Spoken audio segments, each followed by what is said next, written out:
Muy bien, hermanos, hoy retomamos nuevamente la serie en el libro de Primera de Juan y vamos a estar en el capítulo 3. Hoy vamos a estudiar el capítulo 3 completo, así que les invito a buscar en sus Biblias Primera de Juan, el capítulo 3. Y dice así los versículos del 1 al 3. Mirad cuál amor nos ha dado el Padre para que seamos llamados hijos de Dios. Por eso el mundo no nos conoce, porque no le conoció a Él. Amados, ahora somos hijos de Dios y aún no se ha manifestado lo que hemos de ser. Pero sabemos que cuando Él se manifieste, seremos semejantes a Él, porque le veremos tal como Él es. Y todo aquel que tiene esta esperanza en Él, se purifica a sí mismo, así como Él es puro. Cuando yo era más joven, que nadie me conocía en el barrio, yo tendía a usar como referencia a mis padres. Cuando me decían, ¿y tú quién eres? Yo decía, yo soy el hijo de Pantoja. Y todo el mundo en el barrio conocía a Pantoja. Todo el mundo sabía quién era mi mamá, mi papá, y todo el mundo ya me asociaban con ellos y ya podían saber quién yo era. Pero yo no era conocido, así que tenía que usar la referencia de mis padres para que me conocieran, para que supieran quién yo era. La gente no solamente reconoce quién eres por la referencia de tus padres, sino que también al saber quién es Pantoja, mi padre, saben el carácter de mi padre. Y como conocen el carácter de mi padre, también saben qué esperar de mí. Si el padre es una persona honesta, este muchacho debe ser honesto. Si el padre es una persona seria, este muchacho debe ser serio. Y así por el estilo. Entonces, la asociación, nuestra identidad humana aquí en la tierra, tiene mucho que ver con nuestra identidad. Es decir, nuestra identidad tiene mucho que ver con quién nos asociamos. Entonces, nosotros hemos sido adoptados por Dios. Hemos sido adoptados a través de Jesucristo. Nosotros tuvimos un nuevo nacimiento en Cristo Jesús. Y en ese nuevo nacimiento nosotros adquirimos una nueva naturaleza. Los que somos cristianos hemos nacido dos veces. Nacimos con el parto natural de nuestra madre, pero con ese nacimiento nosotros adquirimos la naturaleza caída, esa naturaleza que heredamos de Adán.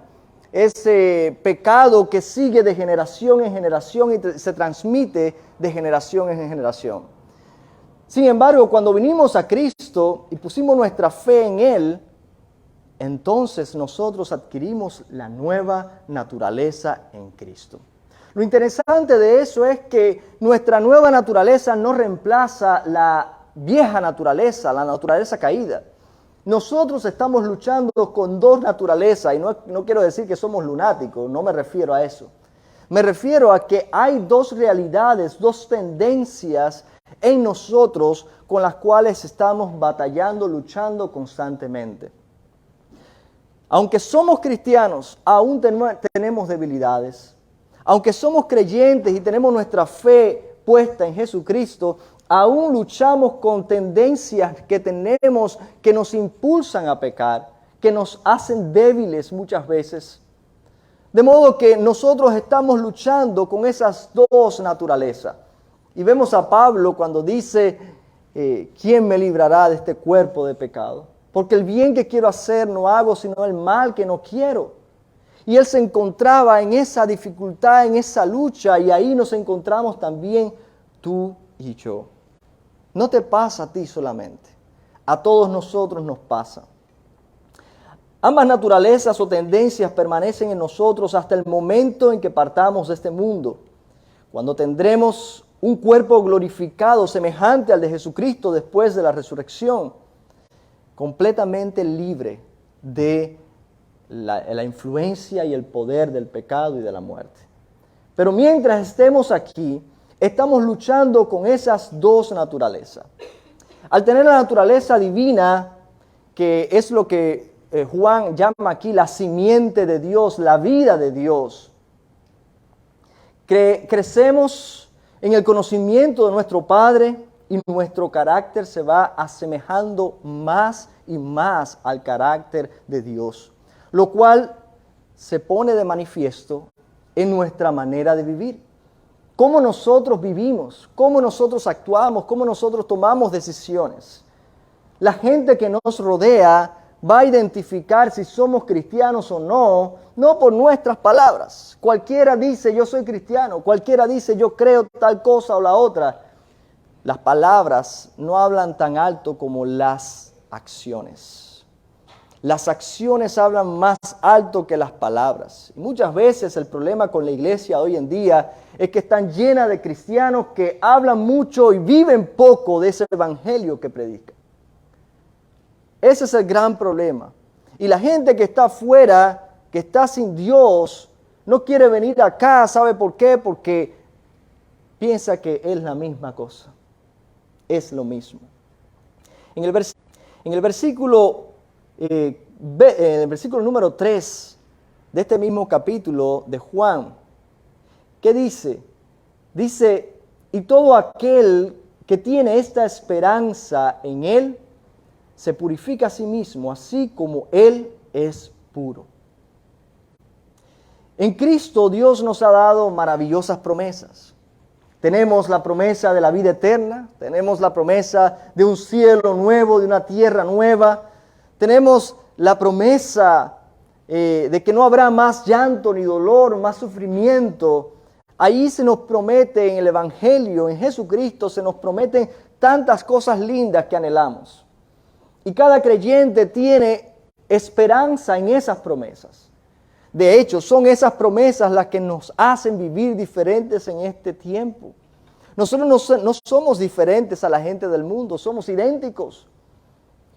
Nos enfrentamos a los mismos problemas, nos enfermamos igual que se enferma todo el mundo, tenemos dificultad económica como la tiene todo el mundo. Pero tenemos una esperanza. Y esa esperanza nos hace vivir diferente, porque no nos permite poner nuestro foco de atención en las cosas de aquí, sino en las que vienen. De modo que nosotros vivimos diferente por causa de la esperanza que hay en nosotros. Esa es la razón por la cual una persona que tiene fe en Jesucristo, aún en medio de una situación crítica, puede sentirse alegre. Y la gente se queda así como que, este tiene algún problema. Pero no, es esa esperanza que nos alienta y es esa esperanza la que nos mantiene con vida. Si nuestra esperanza está puesta en las promesas de Dios, nuestra vida estarán alineadas al carácter de Dios. Por eso es que dice en el versículo 3 que todo aquel que tiene esta esperanza en Él se purifica a sí mismo. ¿Sabe por qué? Porque nuestras expectativas afectan nuestra manera de vivir. Lo que tú esperas afecta tu estilo de vida. Si tú esperas ser un doctor, tu estilo de vida va a cambiar. Tú sabes que tienes que hacer guardia, tú sabes que tienes que estudiar y tú tienes que adecuar tu estilo de vida a eso que tú esperas. Hace unos días yo siempre tuve un anhelo por estar en el FBI y todas esas cosas, ¿no? Y siempre que veo una posición de trabajo, miro y me da por mirar y me da por investigar, a ver, porque siempre me ha quedado eso, ¿no? Me gusta esa área. Y estaba mirando una posición en LinkedIn de trabajo de un agente especial del FBI. Cuando yo vi eso, yo dije, wow, ¿qué va? Para ser un agente del FBI, uno tiene que estar dispuesto a trabajar más de 50 horas a la semana. Usted tiene que estar dispuesto a irse por 6 meses a otro estado a un entrenamiento.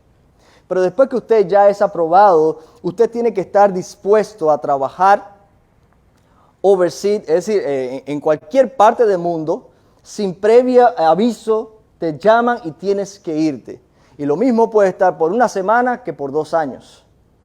Y yo digo, eso es para una familia, una persona que no tiene familia. Eso no es vida. ¿Cómo uno puede? Entonces, si tú esperas ser agente del FBI, tu estilo de vida va a ser afectado. Otra vez repito, tu expectativa afecta tu estilo de vida. Si tú tienes tu esperanza puesta en Dios, si tú esperas recibir esas promesas, tu estilo de vida tiene que ser consecuente con lo que la palabra del Señor nos enseña. ¿Entendimos eso? De modo que el que es el de la verdad, el que está en Cristo, se purifica a sí mismo. Nosotros tenemos que dejar que la palabra del Señor siga tratando en nosotros y moldeándonos. En esta sección veremos 3 valores del reino que Dios espera que incorporemos en nuestra vida: la justicia, el amor y la verdad. Por eso puse el capítulo 3 completo, porque en este capítulo completo Él hace énfasis en 3 valores fundamentales que lo vamos a ver. La justicia. Dios es justo, Él espera que nosotros seamos justos. El amor. La Biblia dice que Dios es amor. Él espera que nosotros también practiquemos el amor. La verdad. Jesucristo dice, yo soy el camino, la verdad y la vida. Por tanto, como hijos, Él espera que nosotros andemos en la verdad. También, como nosotros tenemos expectativas de Dios, Dios tiene expectativas de nosotros. Dios espera de nosotros como hijos que actuemos, que vivamos en consecuencia con su palabra. Y vamos a la primera, la justicia y el pecado. El contraste que hace Juan es interesante. Él lo deja muy claro acá en los versículos del 4 al 9 del mismo capítulo 3 de Primera de Juan. Todo aquel que comete pecado infringe también la ley, dice Juan. Pues el pecado es infracción de la ley, y sabéis que Él apareció para quitar nuestros pecados, y no hay pecado en Él. Todo aquel que permanece en Él no peca. Todo aquel que peca no le ha visto, ni le ha conocido. Hijitos, nadie os engañe. El que hace justicia es justo como Él es justo. El que practica el pecado es el diablo, porque el diablo peca desde el principio. Para esto apareció el Hijo de Dios, para deshacer las obras del diablo.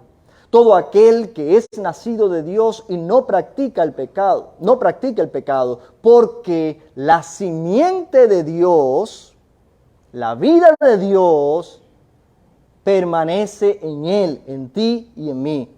Y no puede pecar porque es nacido de Dios.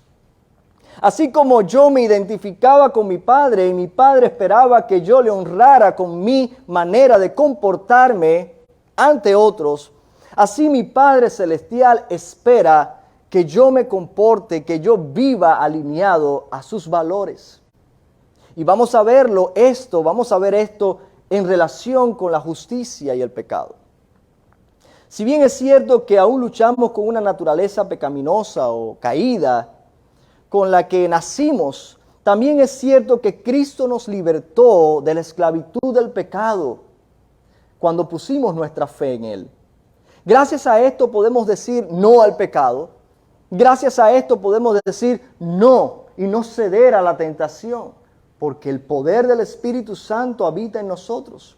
Si actuamos en el poder del Espíritu Santo, nosotros podemos decir no al pecado, porque el pecado ya no se enseñorea más de los hijos de Dios. Es nuestra posición en Cristo en realidad la que nos da la victoria sobre el pecado. No es tu declaración de fe que tú digas, no, te reprendo en el nombre de Jesús. Sí, pero cuando lo haces en Cristo. En Cristo, esa palabra es bien importante porque denota que nuestra posición en Cristo es la posición de victoria sobre el pecado y la tentación. Nosotros por sí solos no podemos luchar contra eso. Somos débiles. Y tenemos que reconocerlo. Si no lo reconocemos, vamos a caer una y otra vez, vamos a fallar una y otra vez. Es en Cristo. Tenemos que apoyarnos en Cristo, tenemos que confiar en el poder de Cristo, tenemos que glorificarle a Él y ponerlo a Él delante. Es nuestra posición en Cristo la que nos da la victoria. En el versículo 6 dice acá, en el versículo 6, todo aquel que permanece en Él no peca. Y yo estoy seguro que cuando usted leyó eso dice, oye, pero yo pequé hace un momento. Y yo creo que soy cristiano. ¿Qué pasa aquí? Hay muchas traducciones que lo dicen de una manera diferente. De hecho, Juan mismo más adelante dice, el que practica el pecado. Una cosa es pecar y otra cosa es practicar el pecado. Usted y yo somos seres humanos. Seamos cristianos. Aunque seamos cristianos, usted y yo somos seres humanos y pecamos. Somos débiles, cedemos muchas veces. Pero una cosa diferente es cuando usted practica el pecado. Una persona que practica el pecado es una persona que en su estilo de vida natural peca sin ningún escrúpulo. Simplemente dice una mentira y no se disculpa. No siente remordimiento, no siente arrepentimiento, simplemente sigue en esa rutina de pecaminosidad. Pero nosotros los cristianos, aunque pecamos, no practicamos el pecado, al menos no estamos supuestos a practicarlo. Porque dice aquí que el que practica el pecado no le ha conocido. De modo que tenemos que... la expectativa de Dios no es que seamos sin pecados, sino que pequemos menos. Como hijos de Dios, amamos lo que Dios ama. Priorizamos lo que Dios prioriza. Aborrecemos lo que Dios aborrece, porque somos sus hijos. Aún así, a veces somos débiles y cedemos a las tentaciones, pero rápidamente el Espíritu Santo nos redarguye. El Espíritu Santo nos dice, oye, acabaste de fallarle a Dios. Y eso produce un dolor profundo en nosotros que nos trae a Dios en arrepentimiento. No usen esto como algunas personas que dicen, no importa, yo voy a pecar, ahorita voy y me arrepiento. Eso no es sincero. Usted y yo fallamos.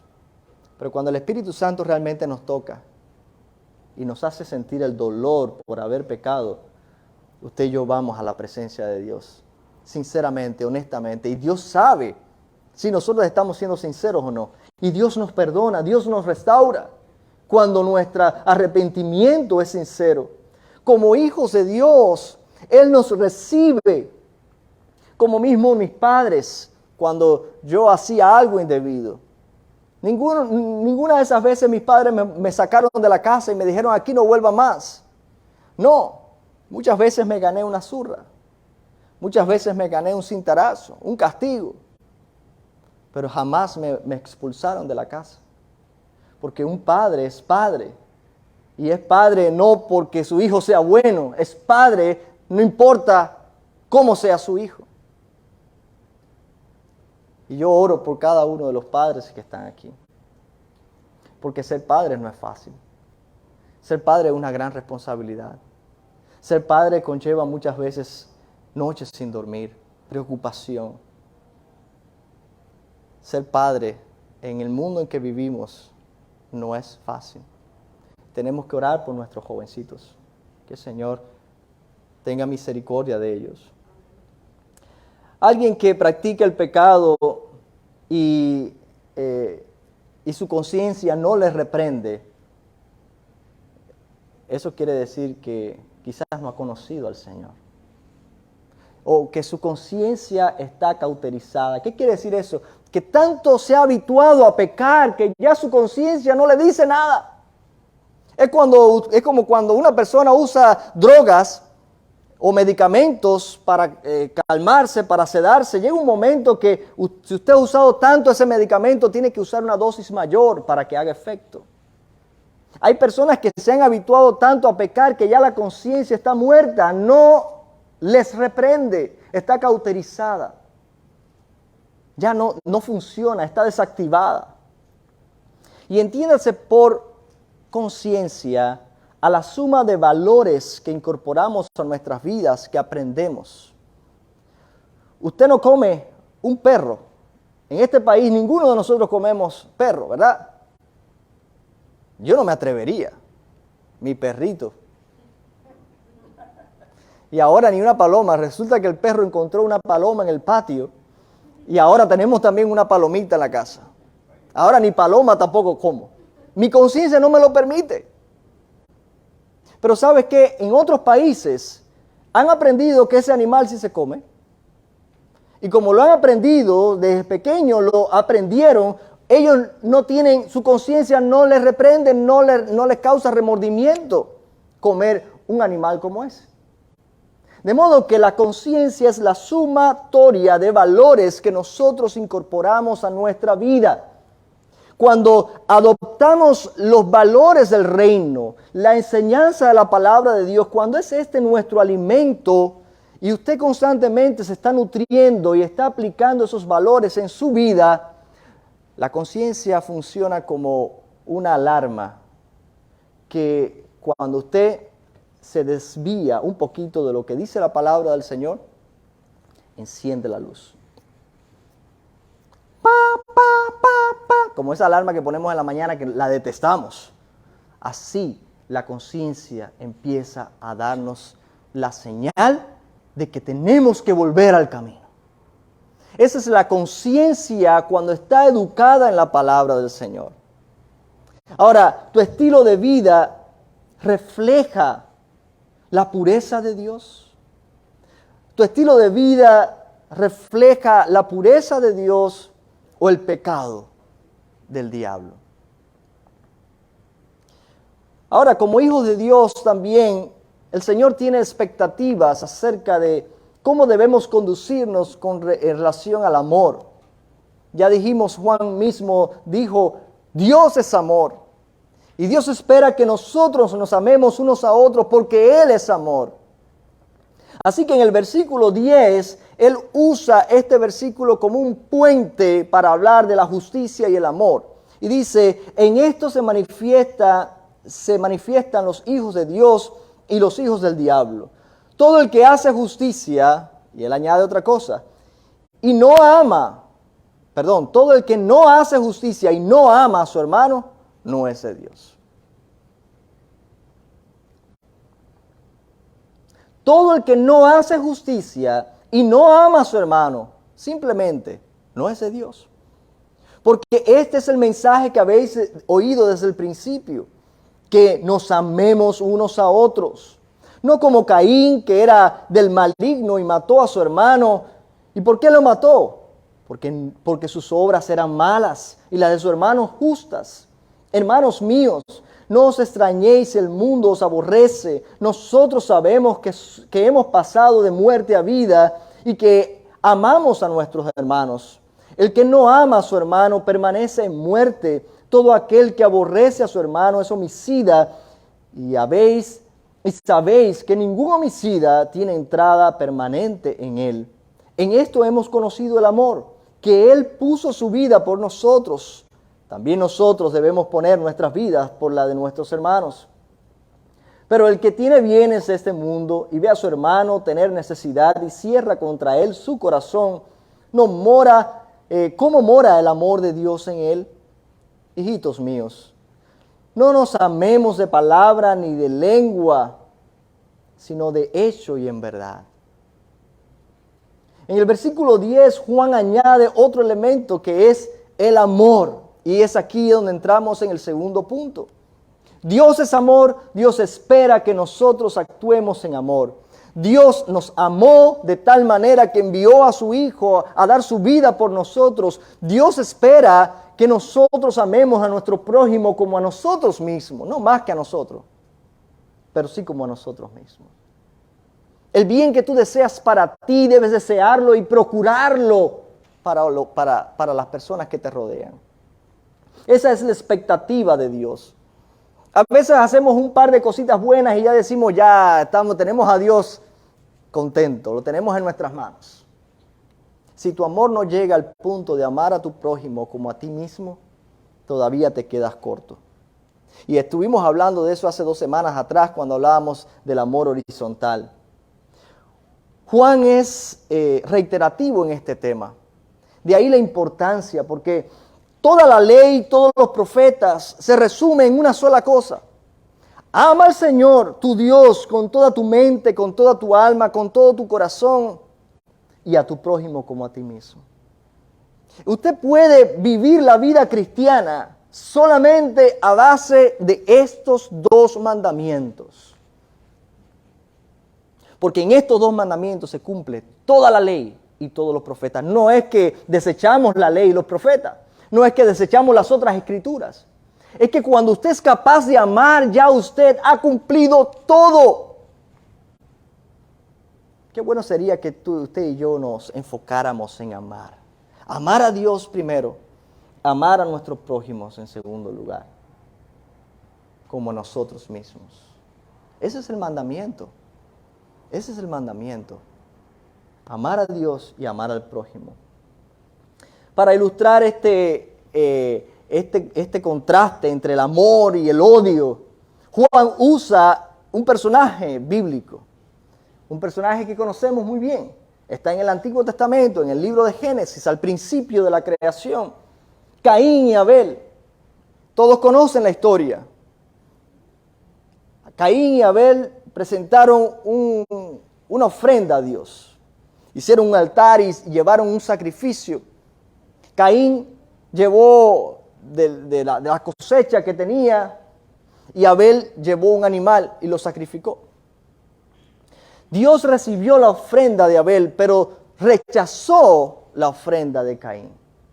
Y cuando leemos esa historia uno dice, pero ¿por qué Dios rechazó a Caín si lo hizo de corazón?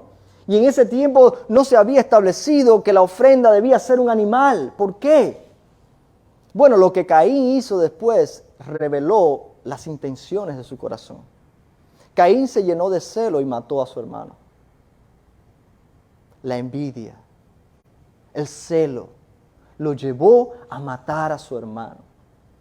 Desde entonces, nosotros vemos cómo lo peligroso que es tener envidia de otros. Lo peligroso que son los celos. Los celos nos pueden llevar a matar a alguien. Por eso es que Juan dice, el que no ama a su hermano es un homicida. Porque un homicida comienza por cosas pequeñas.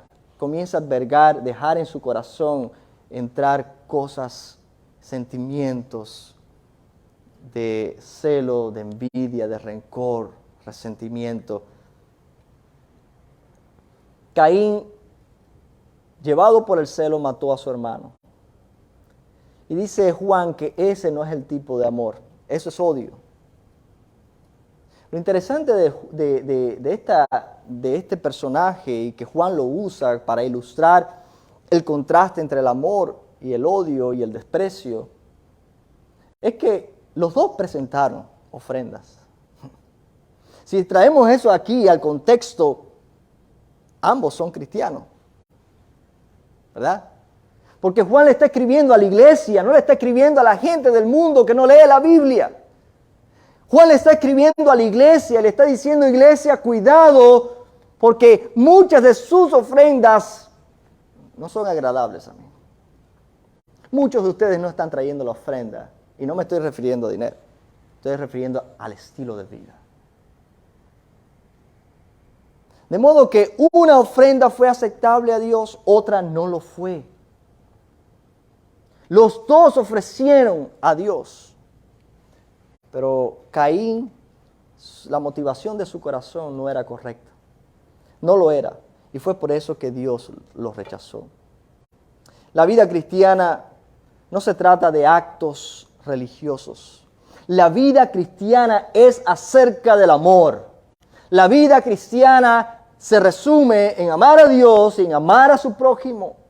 Usted puede hacer muchas cosas. Si usted lee en 1 Corintios 13, y dice, si yo hablase en lenguas humanas y angélicas y no tengo amor, nada soy. Si yo diera de comer al pobre, si yo hiciera muchas cosas buenas, pero no tengo amor, vengo a ser como metal que resuena y címbalo que retiñe. Como un instrumento que usted lo toca tan, que no tiene melodía, es ruido y molestoso. Así sonamos nosotros cuando somos palabras, pero poco hecho. Cuando no hay compasión, cuando no hay empatía. Sí, somos cristianos.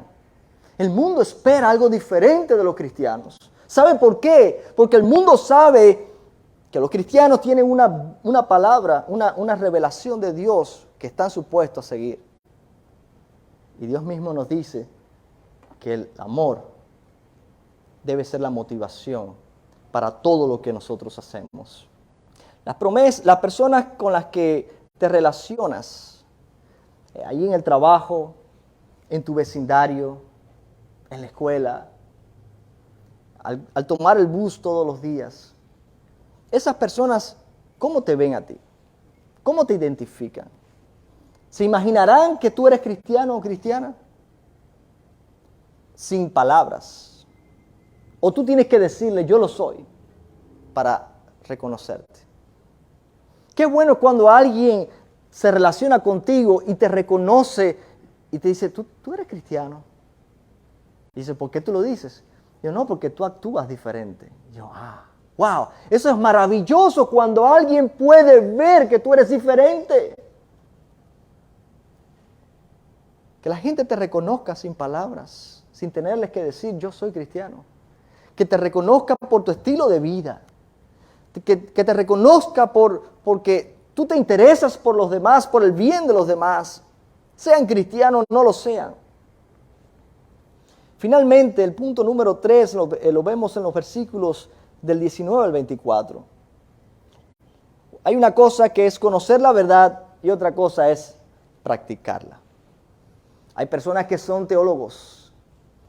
Teólogos que conocen la palabra de principio a fin. Ya yo le he dicho varias veces, me he tropezado con personas que han querido entrar en discusión conmigo y han querido estarme probando a ver hasta dónde está mi conocimiento. Hay muchas cosas que yo desconozco todavía de la palabra. Todavía yo estoy aprendiendo, como ustedes. Somos todos discípulos de Cristo. Y un discípulo está en constante, ¿qué? Crecimiento, desarrollo. Lo importante aquí no es cuánto tú conozcas, sino cuánto tú practicas lo que conoces. Dice Juan, en los versículos 19 al 24, en esto conocemos que somos de la verdad. La verdad, la revelación de Dios. Jesucristo mismo dijo, yo soy la verdad. En esto conocemos que somos de la verdad y aseguramos nuestros corazones delante de Él. Pues si nuestro corazón nos reprende, mayor que nuestro corazón es Dios, y Él sabe todas las cosas. Amados, si vuestro corazón no nos reprende, confianza tenemos para con Dios. Es lo que le estaba hablando ahorita, del corazón, la conciencia. Y cualquiera cosa que pidiéramos, la recibiremos de Él. Porque guardamos sus mandamientos y hacemos las cosas que son agradables a Él. Y este es su mandamiento, que creamos en el nombre de su Hijo Jesucristo. Y nos amemos unos a otros como nos ha mandado. Y el que guarda sus mandamientos permanece en Dios y Dios en Él. Y en esto sabemos que Él permanece en nosotros por el Espíritu que nos ha dado.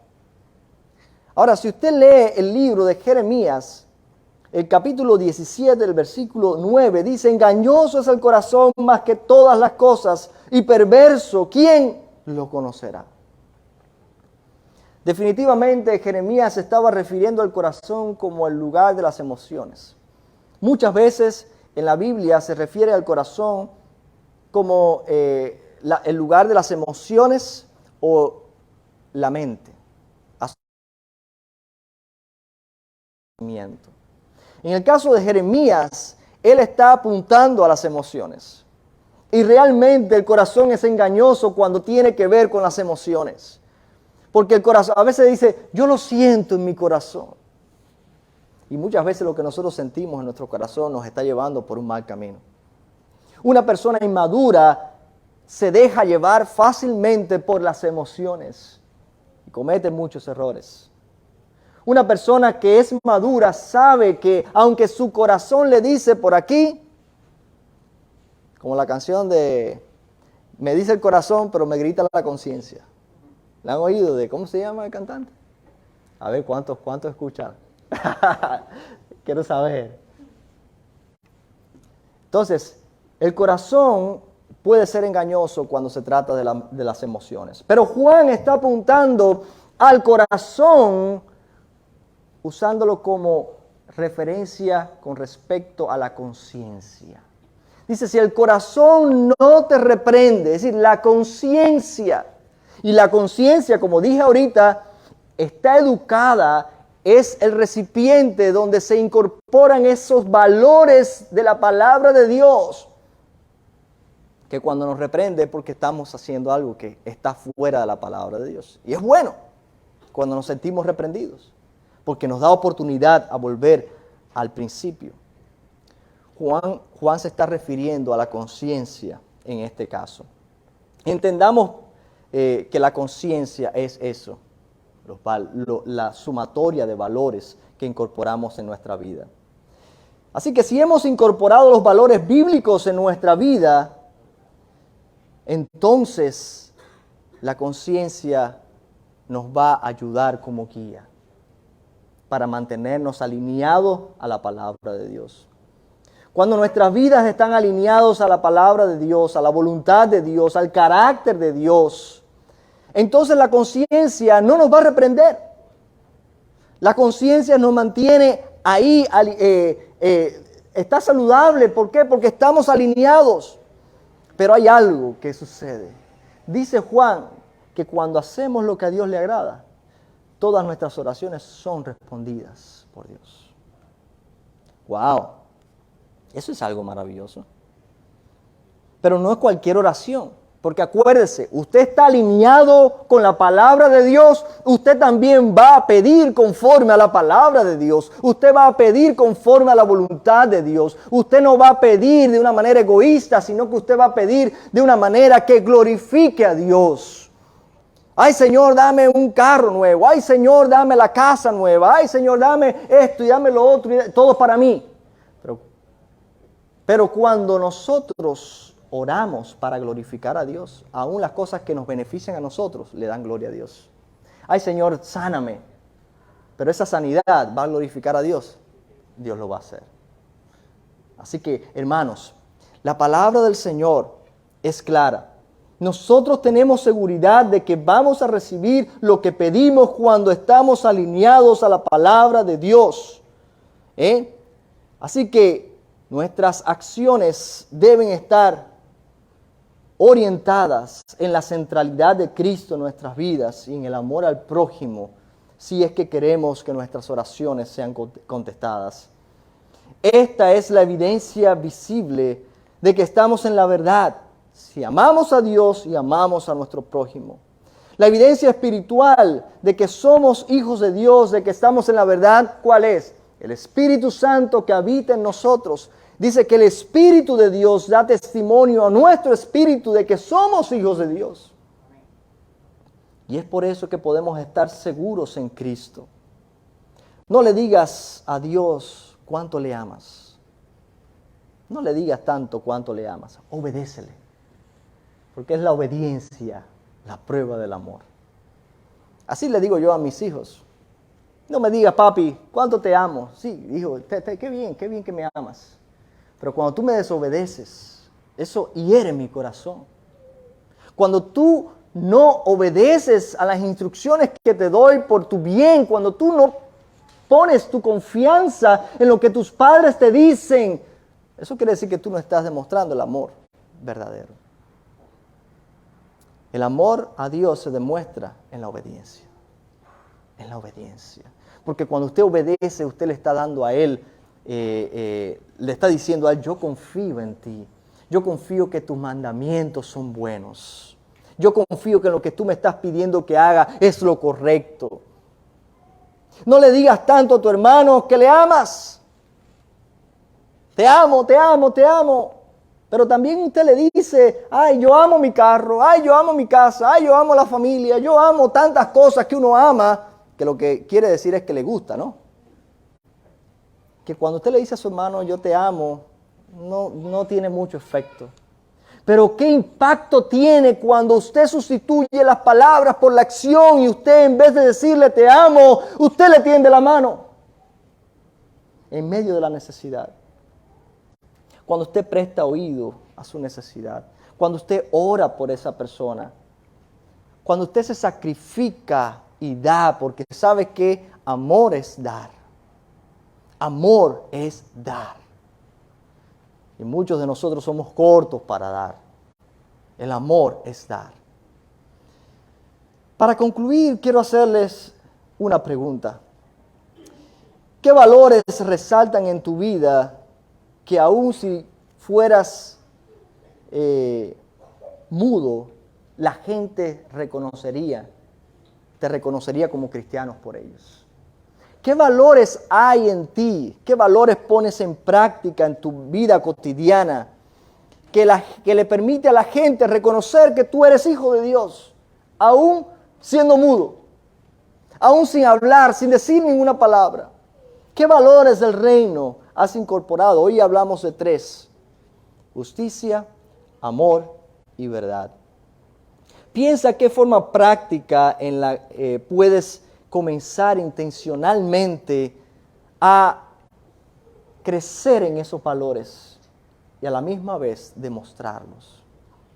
Porque no se trata de cuánto tú digas, se trata de cómo tú vives. Recuerda, tus expectativas afectan tu estilo de vida. Tus expectativas hacia Dios debe afectar cómo vas a vivir. Si tú esperas que Dios responda a tus oraciones, dice Juan, que si andamos en la voluntad de Dios, que si hacemos lo que a Él le agrada, nosotros vamos a recibir lo que pedimos. Tus expectativas afectan tu estilo de vida. Pero tengan en cuenta que también Dios tiene expectativas acerca de nosotros. Como hijos, Dios espera que vivamos representando los valores del reino, representando el carácter del Padre. Así, nosotros representaremos también el reino en esta tierra. Y muchas personas querrán conocer cada vez más acerca de esa vida que ofrece Cristo Jesús.